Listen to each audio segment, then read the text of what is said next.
કોંગ્રેસે ખાતું ખોલ્યું છે, ગેનીબેન જીત્યા છે, 5 એવા કયા મુદ્દા રહ્યા જેના લીધે ગેનીબેન જીત્યા?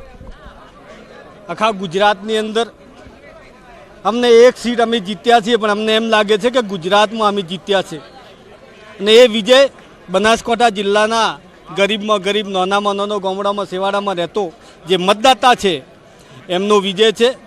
અને આ બનાસકાંઠા જિલ્લાની અંદર મહિલા ઉમેદવાર તરીકે, સંસદ સભ્ય તરીકે ગેનીબેન ચૂંટાઈને આવ્યા છે. જે દિવસે એમની ટિકિટ જાહેર થઈ ત્યારથી ગેનીબેનનું મામેરું ભરવાની ચર્ચાઓ થતી હતી. બનાસકાંઠા જિલ્લાએ હસી ખુશીથી, પૂરા હિંમતથી મામેરું ભર્યું છે અને આગળ પણ ગેનીબેન પ્રત્યે વિશ્વાસ છે કે બાકી રહેલા કે જે એમને માંગણીઓ પરમાં જે કામ અધૂરા હશે ગેનીબેન કરવા પ્રત્યે એ લોકો પણ અમારા પ્રત્યે લાગણી છે ને અમારા પણ એ લોકો માટે વિશ્વાસ છે. ગેનીબેન એવું કહ્યું હતું તેઓ રેખાબેન સામે ચૂંટણી નથી લડી રહ્યા, પરંતુ બનાસ ડેરી અને બનાસ બેંક સામે ચૂંટણી લડી રહ્યા છે. આજે એમનો આ વિજય થયો છે, આ વિજયને આપ કઈ રીતના ગણો છો? ગેનીબેન એકલા નહોતા કહેતા, બનાસકાંઠા જિલ્લો વધુ કહેતો હતો. એક બાજુ બનાસ ડેરી હતી, એક બાજુ બનાસ બેંક હતી. એના સામે બનાસકાંઠાનો જંગ સેવાડા બેઠેલી જે મતદાતાઓ છે એ બધા જ બનાસકાંઠાવાસીઓ ચૂંટણી લડતા હતા. કેમ કે એક બાજુ બનાસ બેંક ને બનાસ ડેરી હતી, એમના સામે આખો જ બનાસકાંઠા જિલ્લો હતો અને છેવટે હસી ખુશીથી બનાસકાંઠા જિલ્લાનો આજે વિજય થયો છે. આપણી સાથે કાંતિભાઈ ખરાડી, તેમનું કહેવું છે કે હસી ખુશીથી બનાસકાંઠાનો વિજય થયો છે. આ ગેનીબેનની જીત નહીં, પરંતુ બનાસકાંઠાની જીત તેઓ ગણાવી રહ્યા છે. કિશોર તુવર, ન્યૂઝ 18 ગુજરાતી, બનાસકાંઠા. જીતની ખુશી આખા પાટણ વિસ્તારમાં છે, કાર્યકર્તાઓમાં છે અને ભારતીય જનતા પાર્ટીના સંગઠને ખૂબ મહેનત કરી અને પાટણમાં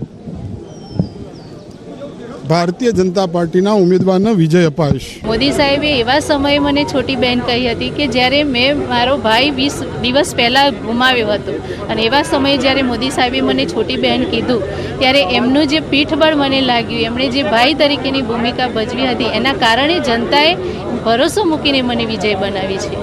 પંચમહાલના તમામ કાર્યકરોની જીત છે, જે ધૂમધમકા તડકામાં પણ જે મતદાન કર્યું છે. મને નરેન્દ્રભાઈ મોદી સાહેબ જ્યારે ત્રીજી વાર વડાપ્રધાન બનવાના છે ત્યારે સૌથી વધુ મતદાન કરી પંચમહાલની જનતાએ જે નક્કી કર્યું છે, નિશ્ચિત કર્યું છે, તમે જે જોયું છે આ જે લીડ છે એ તમામ કાર્યકર્તાઓની મહેનતનું ફળ છે. બિલકુલ, તો આગળ વધીએ. શ્રદ્ધાજી, મારો સવાલ આપને છે, 2014માં જે નામ પર ઇલેક્શન થયું, 2019માં પણ કમળ ખીલી ગયું, પણ 24 આવતા સુધીમાં ક્યાં ડગમગી ગયું? જો કમળ ડગમગી નથી ગયું, અને તમે જોવા જાઓ તો કે પ્રધાનમંત્રી નરેન્દ્ર મોદીની લોકપ્રિયતામાં ઘટાડો થયો એવું કશું જ થયું નથી. સ્વતંત્ર ભારતના ઇતિહાસમાં જે કામો એમણે કર્યા છે એ ઇતિહાસમાં સોનેરી અક્ષરે લખાઈ જવાના છે. કારણ કે હું સ્ટુડન્ટ છું એટલે બધી સ્ટડી કરતી હોઉં છું. જો જે પ્રધાનમંત્રીઓ આવ્યા એમના કાર્યકાળમાં જે કામો થયા છે એ બધા જ કામોને લોકો યાદ કરે છે. તમે ડિબેટ જ્યારે પણ જોશો, કોઈ પણ કાઢશો, મેં એવું કીધું છે કે પોલિસી પેરાલિસિસના યુગમાંથી, ફરીથી સ્વર્ગીય અરુણ જેટલીજીને કોટ કરું છું, ત્યાંથી મોદી સરકાર બહાર લઈને આવી છે. બરોબર છે. વાંધો શું છે કે જ્યારે તમે કહો છો કે દેશની સ્વતંત્રતાની લડાઈ કોંગ્રેસે લડી, તો એમ કહું છું કે ભાઈ તાત્યા ટોપે કોણ છે, મંગલ પાંડે કોણ છે, કે ઝાંસીની રાણી કોણ છે? તો આખો દેશ ચાલી રહ્યો છે લોકતંત્રમાં, અને સ્વતંત્ર ભારતના 2014, 19 ને અત્યારે, કારણ કે અમે જ અમારો બેન્ચમાર્ક રેઝ કર્યો છે એટલે આ પ્રશ્ન થવો બહુ જ સ્વાભાવિક છે અને આની ચર્ચા થવી જ જોઈએ. તો જ આ જોમ જુસ્સા રહેશે. અને પછી જે 400 પારનો છે, કારણ કે આ ખટક્યું છે, આજે જે પરિણામ આવ્યું છે, અમારા માટે બી મનોમંથન કરવાનું છે કે અમે અમારી સરકાર બનાવીશું, પણ ક્યાં અમારો પનો ટૂંકો પડ્યો? કારણ કે આ હવે એ સવાલ છે ને કે કયા એવા મુદ્દા છે જે નથી ચાલ્યા અને કયા એવા મુદ્દા છે જે સંધ્યાબેન કે એને we are party with a difference. અમારે હેલ્ધી ડેમોક્રેસી છે કે જ્યારે અમે સીટો જીતીએ છીએ તો પણ એનું એનાલિસિસ થાય છે બૂથ વાઇઝ બરફી. કારણ કે આ સીટ અમે જીત્યા તો કયા મુદ્દાથી જીત્યા, કયા કાર્યકર્તાએ કઈ મહેનત કરી, કયા ઇનપુટ્સ આપ્યા, ત્યાં કોઈ કાર્યકર્તાનો એક નવો વિચાર એવો ગયો, ને એવા બી કાર્યકર્તા હોય છે કે જેમના એક વિચારના લીધે પણ એ સીટ જીત્યા હોઈએ છીએ. ક્યાંક અમે, મેં કીધું ને, હાર્યા નથી, પણ જ્યાં અમે લૂઝ કર્યું છે ત્યાં શીખવાની બી જરૂર છે. કારણ કે અમારી કોમ્પિટિશન અમારી સાથે છે. સરકાર તો ત્રીજી વખત પ્રધાનમંત્રી નરેન્દ્ર મોદી બનાવવા જઈ રહ્યા છે, પણ હજુ બી સારું પ્રદર્શન જે છે એ થાય એના માટે ચોક્કસ અમારે તકેદારી રાખવાની જરૂર છે. બિલકુલ. તો સાથે જ વાત કરીએ આગળ, હવે પરિણામ જે સામે આવી રહ્યા છે, દેશમાં ભાજપને મળ્યા છે 30% મત, જે આંકડા સામે આવી રહ્યા છે. કોંગ્રેસને 22% મત મળ્યા છે. મોટા સમાચાર આવી રહ્યા છે. ટકાવારી આપને બતાવી રહ્યા છે. અન્ય પક્ષોને 48% મત મળ્યા છે. આ અહીંયા વિશ્લેષણ કરવા જેવી બાબત છે. ભાજપને 30, કોંગ્રેસને 22 અને અન્ય પક્ષોને 48% મત મળ્યા છે. બિલકુલ, તો અત્યાર સુધીના આંકડા છે, કારણ કે હજુ પણ આંકડામાં ઉલટફેર હજી થઈ જ રહ્યા છે, પરંતુ અત્યાર સુધીના જે આંકડા છે એ બતાવી રહ્યા છે ને અહીંયા ક્યાંક બીજેપીનો જે વોટ શેર છે એ ઘટતો જોવા મળી રહ્યો છે. ગુજરાતમાં પણ જે ફાઇનલ આંકડો આવશે ત્યારે એમાં પણ એ જ જોવા મળશે. ભલે એક્ઝિટ પોલમાં કંઈક આંકડા અલગ જોવા મળતા હતા, પરંતુ એકચ્યુઅલ જે પરિણામ આવી રહ્યા છે તેમાં અલગ આંકડા જોવા મળી રહ્યા છે. આ જે આંકડા છે તે રિફ્લેક્ટ શું કરી રહ્યા છે?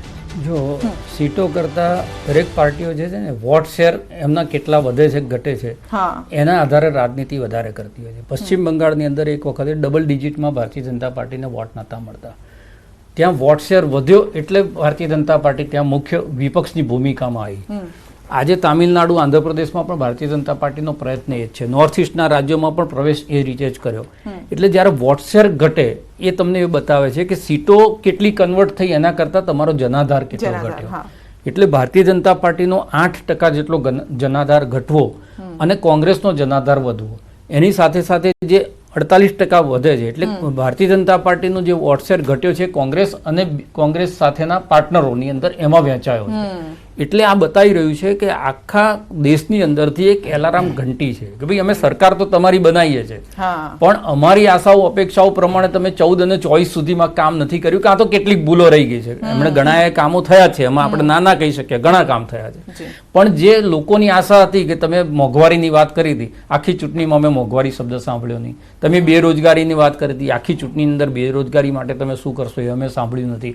તો લોકોના જનહિતના સામાન્ય જે મુદ્દા છે એ મુદ્દા ઉપર જ્યાં સુધી તમે અમને વાત નહીં કરો ત્યાં સુધી અમે તમારી સાથે કનેક્ટ થતા નથી. એટલે સત્તા આપવાની સાથે સાથે એક મેસેજ જનતા આપી રહી છે કે ભાઈ આ અમે તમને ચાન્સ આપીએ છીએ, આવતી વખતે આનાથી વધારે ખરાબ પરિણામ આપીએ. કારણ કે ચૂંટણીના પ્રચાર દરમિયાન પણ આપણે કેટલાક એવા શબ્દો સાંભળ્યા હતા ને જેમાં એક શબ્દ જે વારંવાર કહેવામાં આવતો હતો, વિપક્ષ તરફથી એ કહેવામાં આવતો હતો કે ભાઈ જો 400 પાર આ વખતે સીટો આવી ને તો આખું સંવિધાન ચેન્જ થઈ જશે, નિયમો બદલાઈ જશે, એવી ઘણી બધી વાત કે જે કદાચ લોકોના મનમાં એક ડર ઊભો થયો અને આ ડરના કારણે, આ ડર પણ એક કારણ હોઈ શકે છે. શ્રદ્ધાબેન, નહીં, જો એક વસ્તુ છે, હું તમને કહી દઉં કે મેં જેટલી મારા જીવનમાં રાજનીતિ સ્ટડી કરી છે ને, બહુ જ મેચ્યોર કન્ટ્રી છીએ આપણે. કારણ કે તમે ભારત દેશનો ઇતિહાસ જો તો 2000 વર્ષ સુધી આક્રમણ થયા છે. તમે જુઓ કે વિશ્વના દરેક લોકોની સંસ્કૃતિ ચેન્જ થઈ ગઈ છે, પણ આપણી સંસ્કૃતિ ચેન્જ નથી થઈ. આપણે ત્યાં સનાતન સંસ્કૃતિ જે છે, અન્યની રોમ સંસ્કૃતિ છે તો ચેન્જ થઈ ગઈ, પૂજા પદ્ધતિઓ અન્ય દેશોની ચેન્જ થઈ ગઈ. એટલે આવું કોઈ પણ ડરાઈ દે કે દર વખતે આપણને બધા ડરાવવાવાળા તો હોય જ છે કે ભાઈ જે રાજા મહારાજા આવ્યા, પછી મુગલોનો કાળ આવ્યો, અંગ્રેજોનો કાળ આવ્યો, તો બધા ડરાવતા જ હોય કે અમે આ કરી નાખીશું, આ કરી નાખીશું. પણ we are the very mature democracy છીએ. એટલે જ્યારે 356ની કલમનો દુરુપયોગ 50 વખત થયો હતો અને 51 વખત કુલ થયો છે કોંગ્રેસના સમયમાં, જે ઇમરજન્સી કટોકટી ઇન્દિરા ગાંધીજીએ લાગુ કરી હતી અને ઘણી ચૂંટાયેલી જે સરકારો હતી એ પણ ઉખાડી ફેંકવામાં આવી હતી, બરોબર છે. પણ એના પછી બી આ દેશ રહ્યો જ છે અને દેશે પોતાની મેચ્યોર ડેમોક્રેસી છે. એટલે કોઈ કોઈનાથી બીતું નથી. પહેલી વસ્તુ આ છે, આ જે રિઝલ્ટ એ શો જ કરે છે દરેક વખતેના રિઝલ્ટ, કે પ્રજાને ખબર છે કે અમારે કયા મુદ્દા પર મત આપવાનો છે, તમે એને શું કન્વે કર્યું છે અને એને જે લાગ્યું છે એ પ્રમાણે એના મુદ્દા પર વધારે છે. અને બીજું હોવું જ જોઈએ કે મારે આ હવે જોઈએ છે તમારી પાસેથી. મેં જે અત્યારે જે મેં એનાલિસિસ કરીને કે એમણે સત્તા આપી જ છે, પણ એલાર્મ બી વગાડ્યો છે કે you have to think about us. અને એ જ અમારા નેતાઓ બોલી રહ્યા છે કે ક્યાં અમે કશું નથી સમજી શક્યા, તો એ એનાલિસિસ કરવું પણ હેલ્ધી વેમાં અમારા માટે જરૂરી છે. હિરેનજી, આપની પાસે આવું તો હવે તો ટકાવારી અહીંયા વધતી જોવા મળી છે ગત 2019ની કમ્પેરિઝનમાં. આ વખતે જોઈએ તો હવેની ભૂમિકા શું? એટલે ટકાવારી મતલબ કે લોકોનો જનાધાર વધ્યો છે. જે પ્રકારે 30% ભાજપને બતાવી રહ્યા છે, ગયા વખતે 37.7% હતા, એટલે 7%નો સીધો ઘટાડો થયો છે. કોંગ્રેસના 19.22 સમથિંગ હતા, 7% હતા, એ વધીને અત્યારે સીધો 22% વધ્યો. એટલે જનાધાર 100% વધ્યો છે, જવાબદારી પણ વધી છે. પણ જે પ્રકારે હું કહું છું સ્પષ્ટપણે, જે અત્યારે વાત કરી રહ્યા હતા કે કટોકટીની, અઘોષિત કટોકટી ગુજરાત જે દેશમાં લાગી હતી છેલ્લા 10 વર્ષમાં, એનાથી છુટકારો મેળવવાનો આ મોકો. અને જે કહેવાતું હોય છે લોકતંત્રમાં કે જનતાની લાઠીમાં અવાજ નથી હોતો, આ એ સ્પષ્ટપણે આપણે જોવા મળ્યું કે જનતાએ એવી લાઠી મારી છે જેનો અવાજ પણ નથી. અને અત્યાર સુધીમાં તો પ્રેસ